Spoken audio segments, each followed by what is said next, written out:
මේ දවස් ටිකේම අපිට අහන්න දකින්න ලැබුණේ හරිම සංවේදී කතා ගොඩාක්. මේ කියන්න යන්නෙත් ඒ වගේ කතාවක්. ඇය තරුණියක්. ඒ වගේම මවක් වෙන්න බලාපොරොත්තු ගොන්නක් හිතේ තිබ්බ ආදරණීය තරුණියක්. ඇයට ඉපදෙන්න හිටියේ නිවුන් දරුවන්. ඇය කුස තුල දරු ගැබවල් දෙකක් දරාගෙන හිටිය ආදරණීය මවක්. හැබැයි අවාසනාවකට මේ දිනවල සීග්‍රෙන් පැතිරී යන ඩෙන්ගු රෝගී තත්ත්වයට ඇය ගොදුරු වුණා.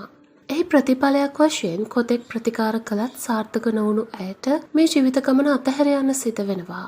ඒ මේ ලෝකෙ එළිය දකින්නවත් වරම් නොලබපු ඒ ආදරණීය කිරි කැටියන් දෙදෙනාත් සමගයි. ඉතින් ඒකේ මේ වියෝව ගෙදර අය පවුලේ අය කොහොම දරා ගන්නවද කියලා හිතා ගන්නත් අමාරුයි. කෙසේ නමුත් මේ දිනවල ශීඝ්‍රයෙන් පැතිරෙන ඩෙන්ගු රෝගී තත්ත්වය නිසා ඔබේ පරිසරය පිරිසිදුව තබා ගැනීම ඔබේ වගකීමයි. ඉතින් අකාලේ සමුගත් ඇයට අපිත් එක සිතින් නිවන් සුව ප්‍රාර්ථනා කරන්නෙමු. මේ ඒ සම්බන්ධ මුහුණු පොතේ පළවුණු ඉතාම සංවේදී සටහන් කිහිපයක්. හීනකින්වත් හිතුව නැති දෙයක් දවස පටන් ගන්නකොටම දැක්කේ. තාමත් හීනයක් වගේ. 2016 කැම්පස් ආව දවසේ ඉඳලා අඳුරගත්ත නිහතමානී චරිතයක් ඔයා. කැම්පස් එකේ කොහෙද දැක්කත් ඔයාගේ මූණේ හිනාව වරදින්නේ නැහැ. ඔයයි මාතවයි පටන් ගත්ත ලස්සන ජීවිතේට මේ වගේ ඉරණමකත් වුණා කියන එක අපි කාටවත් දරා ගන්න අමාරුයි. උඹලා දෙන්න හරි ආදරෙන් හිටියේ. කැම්පස් එකේ මම දැක්ක ලස්සන ආදර කතාවක් ඔයාලට තිබ්බේ. දෛවය හරිම අසාධාරණයි. ඔයාගේ මේ නික්ම යාම කිසිම විදියකින් සාධාරණීකරණය කරන්න බෑ. ඉන්න තැනක ඉඳලා මාදව හොඳින් බලා ගන්න සඳුනි. මට තේරෙන්නේ මාදව මේක කොහොම දරා ගනීද කියලා.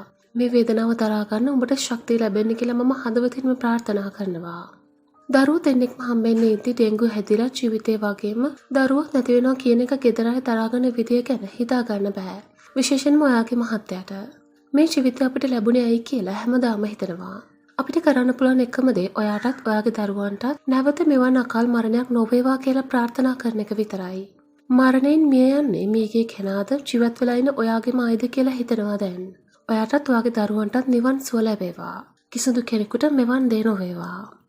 මේ පිළිබඳව ඔබගේ අදහස් පහතින් කමෙන්ට් කරන්න යන්නත් අමතක කරන්න එපා.